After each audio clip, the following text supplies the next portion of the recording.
Chief Davis, good morning. Again, thank you so much for joining us here. Let me first start this interview by saying there's been a lot of commendation from the public that we have heard on your swift action taken regarding this very difficult case. Can you talk to me about that process, how you arrived where we are today? So, over the last several years, on the heels of George Floyd, not just George Floyd, let me rewind. Over the years in this industry, there has been a sense of distrust in police, in many communities, especially Black and brown communities. And as an African American leader, I started my career in the city of Atlanta, home of the civil rights movement. It was important to me as a leader, not just to take swift action, but to also, hold true some of the principles that, came out of police reform, 21st century policing, being a part of those testimonies to the Senate of what police reform should be and recommendations. So in this role, I believe in ensuring that we provide safety for our community, that they can trust us in their care, and this was a breach. This was a breach of what people expect police officers to do. And just looking at the video and knowing that processes weren't followed, that rights to me, from my view, from an administrative standpoint, were violated. And we're at that point now that the first step to terminate it was done. I think everybody needed to see that we are not above the law. Everybody needs to know, even those that wear the uniform, that we are not above the law. And that when we arrest individuals on the street for committing crimes, they go to jail right away. When we see officers that violate policy, procedure, and even human rights, it's incumbent upon us to not just talk about police reform, but to actually activate it to impact change. Can you talk about the Scorpion unit? Yes.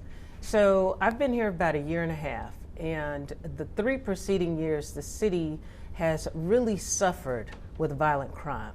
So the idea of the Scorpion unit was not to create a unit that would be sort of a militarized presence in the community, but to be a visible presence in the community, to be laser focused on those individuals committing serious violent crimes, repeat offenders, and to try to bring calm, lots of gun violence in certain neighborhoods. And the Scorpion unit is made up of 3 teams. And these teams made, over 1,000 some odd felony arrests last year. They took over 800 guns off the street.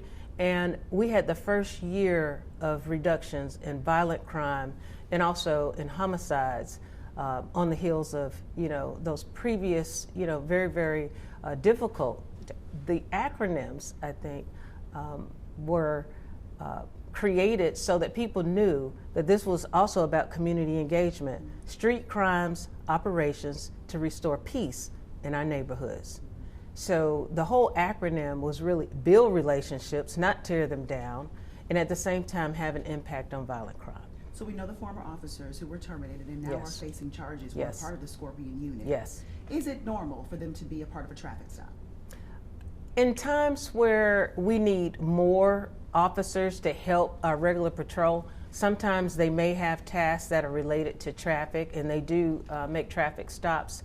However, we're still trying to determine what was the reason for the stop in the first place. That's still very ambiguous. You'll see that the body-worn camera picks up when the stop is made.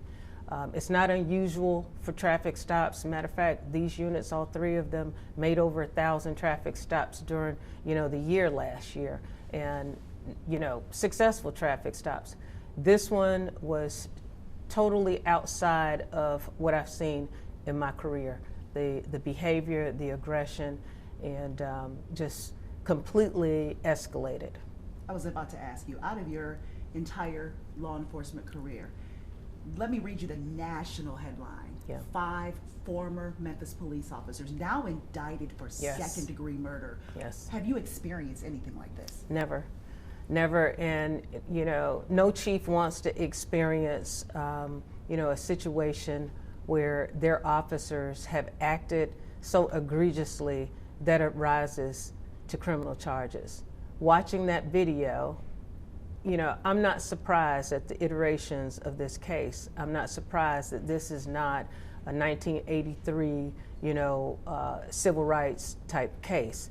So, but in my career, I have not seen anything to this magnitude, especially 5 individuals at one time. I don't want to take you back to that moment, but I want to take you back to that moment because when the sun sets on our city this evening, the public will have access to the horrific, as we have been told, scenario that you saw play out on camera, on video. Can you take me back to that moment when you saw it? The video caused so much emotion in me. You know, emotions of not understanding, emotions of anger,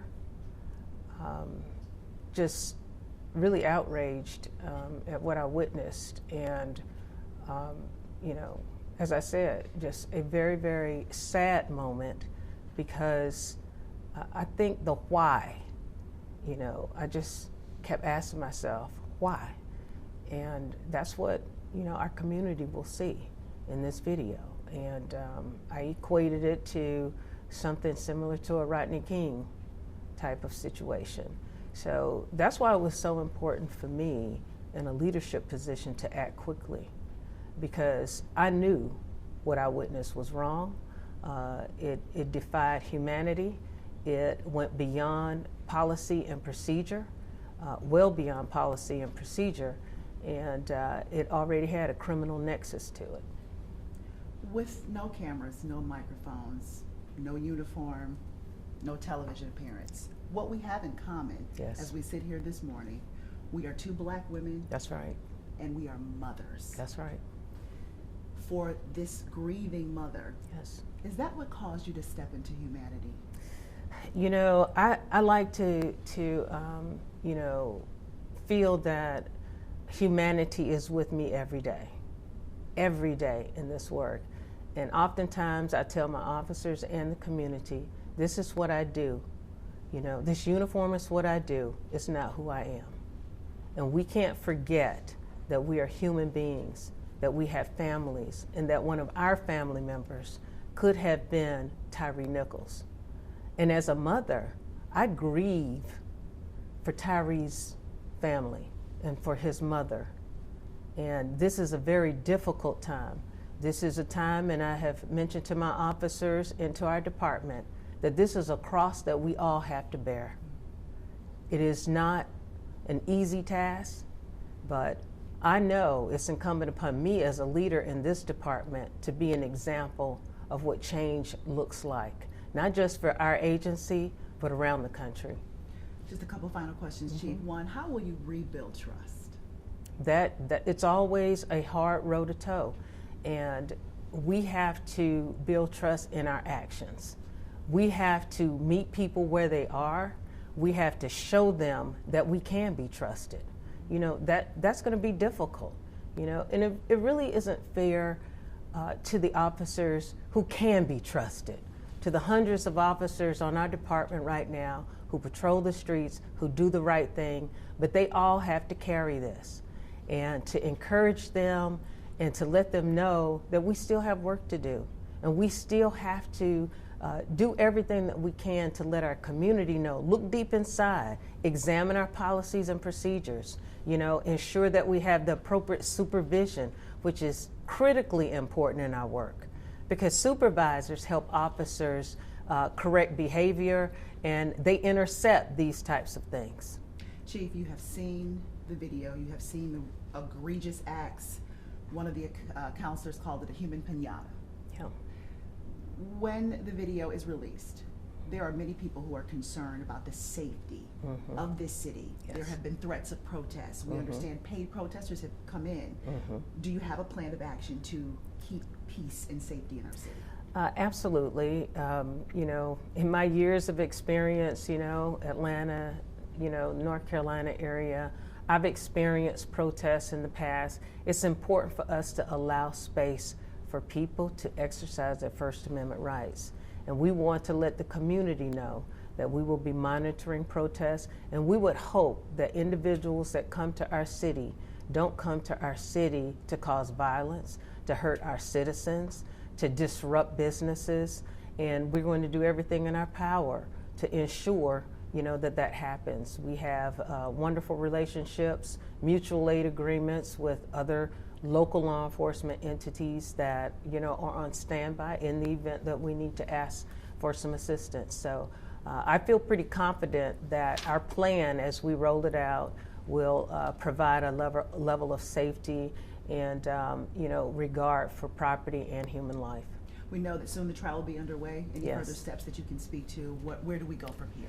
Well, we cooperate with the U.S. Attorney's Office, for one, as well, and also our DA's office, to ensure that all of the information and any evidence that they may need, and we have had a great relationship as this case has unfolded, as I've completed my administrative investigation, relatively swiftly, so that they can begin the criminal charges that, I anticipated was coming. Anything that you want to add, Chief Davis? Again, there's commendation out there that you handled this in a swift manner. People are thankful and grateful that because as you know, Yeah. cases like this can go on. Absolutely. They can sit for years. Absolutely. But you moved expeditiously. Yes. And now it is just out of your hands as a matter of going through the criminal process. Absolutely. Well, I will say this, we still have work to do. And my colleagues around the country, chiefs around the country, have reached out, and there are more law enforcement leaders today that want these same types of swift processes. There's sometimes a lot of bureaucracy and paperwork and unnecessary processes. And I think navigating and changing policies and procedures so that when these things happen, we can treat officers the same way we treat citizens. We didn't see you at the DA presser. Your presence wasn't there. Any reason for that? Well, and I think that's a matter of protocol. Anytime an agency does a press conference, they invite individuals that they want at the press conference. They have their agenda. They tell you where you stand. Myself and the mayor were not invited, and I wasn't going to hijack the press conference. If I was invited to the press conference, I absolutely would have been there. Well, you're here now with us on Channel Yes, 5. We thank you. appreciate you. Thank you. Thank you so much for waking up early with us and being with us. It Absolutely. means a lot for us to be able to hear from you. Thank you.